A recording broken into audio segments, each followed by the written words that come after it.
Meus amigos, nessa aula número 2, nós vamos tratar de medidas excepcionais da medida provisória 927.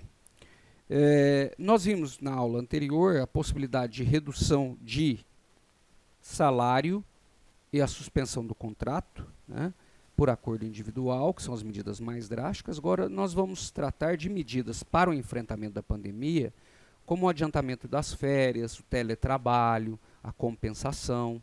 Então nós vamos tratar disso. Vamos lá.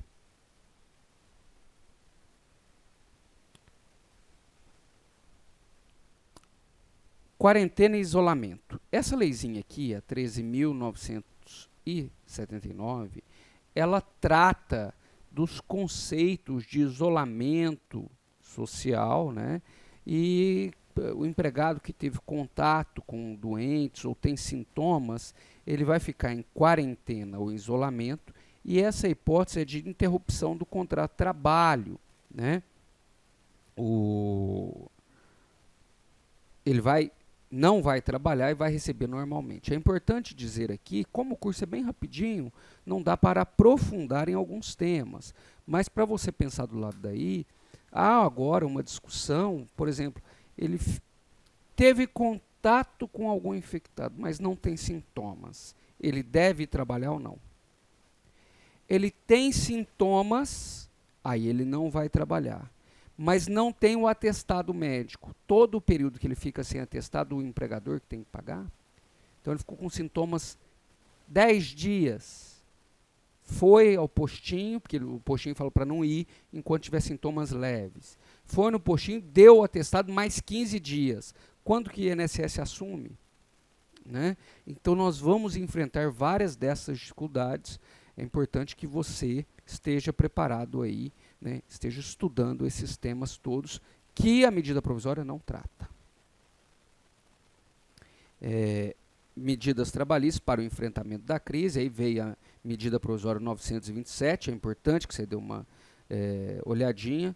Serão aplicadas várias medidas enquanto perdurar o estado de calamidade. Acordo de prevalência. Esse acordo de prevalência aqui, que pode ser por acordo individual ou coletivo, isso é mais para inglês ver. Né? Vai fazer um acordo com a Maria. Maria, você quer... Vamos fazer um acordo de permanência de vínculo empregatício? O sindicato vai atrás das empresas para fazer. Esse acordo de permanência tem previsão, mas eu acho que é mais teórica do que prática. Tá? Esse acordo é para permanecer o vínculo empregatício. O teletrabalho, que também é uma realidade no serviço público, né, e já era nas empresas, agora ficou com um sistema mais fácil de adoção. Antes precisava de acordo individual, 15 dias de interstício entre um...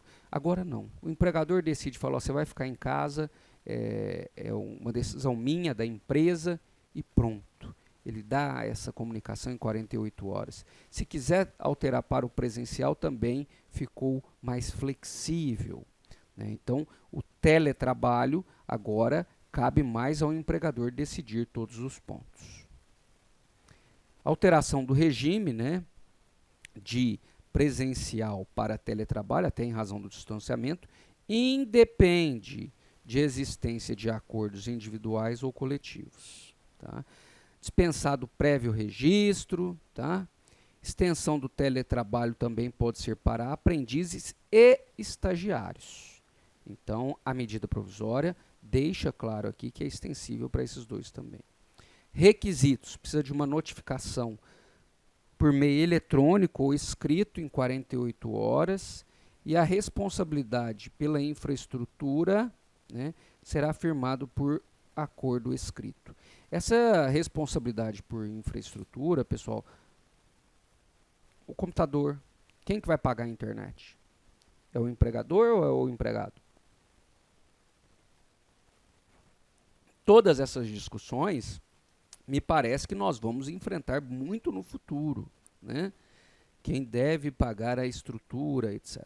Então fica aí já, a medida provisória fala por acordo entre as partes. Não, quem tem que pagar é o empregador.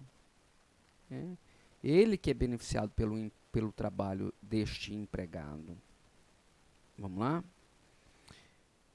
Se o empregado não possuir infraestrutura, né, a MP prevê 2 cenários. O empregador que tem que fornecer e aí, se não tiver como fornecer, ele fica em casa recebendo, tá? Uma licença remunerada. Férias. Esse é um dos pontos que gera discussão. A CLT fala que, uma vez preenchido o período aquisitivo, que é de 12 meses, o empregado, né, tem direito de férias, período concessivo. E exige uma comunicação prévia para que ele possa organizar. Falou, você vai sair de férias amanhã. Não, precisa de 30 dias. Agora, com a pandemia, houve a possibilidade de antecipação de férias. Ele nem tinha o período aquisitivo, ele não tinha trabalhado ainda 12 meses. Ou ele já ele tinha acabado de ter férias e veio a pandemia. Pode-se antecipar períodos de férias. A medida provisória 927 não prevê quantos períodos de férias pode ser antecipado. Tá? Vamos lá. A MP 927 é permitida a antecipação de férias individuais e aí dá antecedência de 48 horas. E ele pega e antecipa. Tá? Trabalhadores em grupo de risco, mais 60, hipertensos, com problemas respiratórios, serão priorizados aqui nas férias antecipadas. Período aquisitivo não completo, e aí é o que eu falei, né? Ele pode ser também contemplado. Antecipação de períodos futuros, né? Poderão negociar diretamente entre empregado e empregador. Pagamento das férias individuais, ele também flexibilizou, as férias precisavam ser pagas com antecedência de 2 dias, agora paga juntamente com o salário no mês seguinte, no mês subsequente. Então, não há mais o adiantamento das férias. O pagamento do terço constitucional pode ser pago juntamente com o 13º, e se houver dispensa do empregado, né, há um encontro de dívidas aqui. Veja a situação, vou falar bem rapidinho. Foi antecipado 3 períodos de férias. 90 dias. E aí depois ele é dispensado. Como que fica isso? Agora vai ter que acertar com o empregado fica devendo para o empregador. Todas essas questões nós vamos ter que pensar. E até esses 3 períodos que foram antecipados, pode ou não pode? A Constituição fala férias anuais. Esse camarada que teve 3 períodos antecipados, olha na minha mão, ele vai ter que trabalhar 4 anos seguidos sem férias para adquirir férias. Então, são medidas que nós não pensamos em razão da pandemia, desse momento triste, excepcional, e nós vamos ter que lidar. O Supremo parece que não vai declarar inconstitucional. Vamos lá. Abono pecuniário de férias, é possível converter 1/3 das férias, né, se houver o consentimento do empregador. Os nossos soldados, o pessoal da saúde, pode ter as suas férias suspensas, tá? Ele fala inclusive funções essenciais, o que eu entendo que é supermercado, posto de gasolina, né? Férias coletivas também foram flexibilizadas, não se exige mais todos aqueles requisitos da CLT. A MP 927, pessoal, ela flexibilizou a comunicação das férias coletivas e a dispensa da comunicação ao Ministério do Trabalho, hoje Ministério da Economia. As férias coletivas tinham uma sistemática mais formal. Aproveitamento de feriados. O Estado de São Paulo já está fazendo isso, né? E a MP possibilita. Os feriados que nós teríamos mais à frente serão dados agora para o isolamento. É possível? É. Se tratar de feriados religiosos, há necessidade da concordância do empregado. Tá? Os feriados, eu até coloquei aqui, né, não religiosos, o empregador decide e pronto, informa em 48 horas. Feriados religiosos depende, como eu tinha dito, da concordância do empregado. Banco de horas antecipado. Esse banco de horas antecipado, pessoal, ele é feito por acordo coletivo ou acordo, aqui que mora o perigo, individual. E aí, em 18 meses, o empregado compensa. Henrique, fica mais claro, mesmo sendo um curso bem rapidinho, como que é isso? Olha, o banco de horas sempre foi um banco do empregado. Ele trabalha 2 horas a mais, guarda essas horas para usufruir ali na frente. O que a medida provisória prevê? Um banco de horas da empresa. Você fica em isolamento 30 dias, mais 30, 60 dias. Depois ele vai compensar esses 60 dias no prazo de 18 meses, terminada a calamidade pública. E aí ele vai trabalhar 2 horas, 2 horas, 2 horas a mais das 8, sem remuneração. Tá? Então, ele vai compensar para o que ele já descansou durante o isolamento. Limite de 2 horas, como eu havia dito, né? 10 horas diárias no máximo, as 8 horas ele recebe normalmente, mas essas 2 aqui não serão pagas. Tá? Adiantamento do FGTS.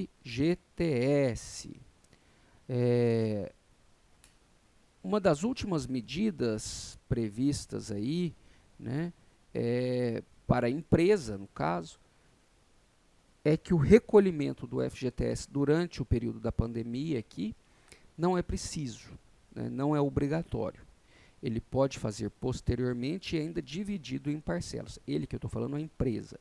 A empresa pode fazer posteriormente dividido em parcelas. Vamos conferir? Recolhimento do vencimento em abril, maio e junho, né, poderá ser realizado de forma parcelada em até 6 parcelas mensais, com vencimento, aqui é junho, tá, pessoal? Com vencimento no dia 7 de cada mês, a partir de julho, sem incidência de atualização, multa ou encargos. Então, houve uma prorrogação aqui do pagamento. Né? Adiantamento no recolhimento do FGTS, né? Se tiver prescrição neste período, fica suspenso. Tá? Decisão do STF sobre a MP 927. O STF também analisou, por maioria, no plenário, né, no plenário virtual, a medida provisória 927 que nós estamos conversando. Férias antecipadas, teletrabalho e compensação, não tocou nesse assunto. Então, ele indica nessa decisão que não é inconstitucional. Outros 2 pontos, o STF entendeu que é inconstitucional. Vamos lá? Doença ocupacional, 2 artigos do artigo 27, a doença ocupacional e a autuação dos auditores fiscais do trabalho. Todos os demais pontos, pessoal, foram mantidos. Veja lá no seu material. Só para não ficar sem resposta aqui, doença ocupacional, a medida provisória falava, olha, somente os profissionais têm contato direto com o Covid, pode configurar doença ocupacional e ele passa a ter estabilidade, né? Ele fica doente, afasta por mais de 15 dias, recebe benefício, a hora que ele volta ele tem estabilidade de 12 meses. Então seria mais restrito aos profissionais da área de saúde. O Supremo entendeu que isso fere a Constituição. Os outros trabalhadores, outros empregados de posto de gasolina, supermercados, também têm que ter a possibilidade de comprovar se pegou em razão do trabalho. Né? E a autuação dos auditores fiscais, a medida provisória deixava o auditor fiscal como mero consultor nesse momento de pandemia. Ele não poderia autuar a empresa. Então ele chegava, isso aqui está errado, isso aqui também. Então. Não, o auditor fiscal serve para ver se a legislação está sendo aplicada. E aí afastou esse dispositivo também. Para a gente encerrar, que está chegando aqui no último minutinho, pessoal, o término do contrato em tempos de pandemia ocorre da mesma forma que era antes da pandemia. Se ocorrer o término do contrato, todas as parcelas têm que ser pagas. Há uma discussão se configura ou não força maior. Me parece que sim, mas não todos os casos, somente aqueles estabelecimentos que forem fechados em razão da pandemia. Aí, por força maior, pode configurar, pode pagar 20% da indenização do FGTS e não os 40% clássicos. Tudo bem? Pessoal, chegou aqui aos 15 minutos, tenho que parar. Tem muitos outros temas. Se você ainda não me segue nas redes sociais, fica aí a indicação. É prof_correia lá no Instagram ou no site henriquecorreia.com.br. Foi um prazer participar aqui com vocês. Até a próxima.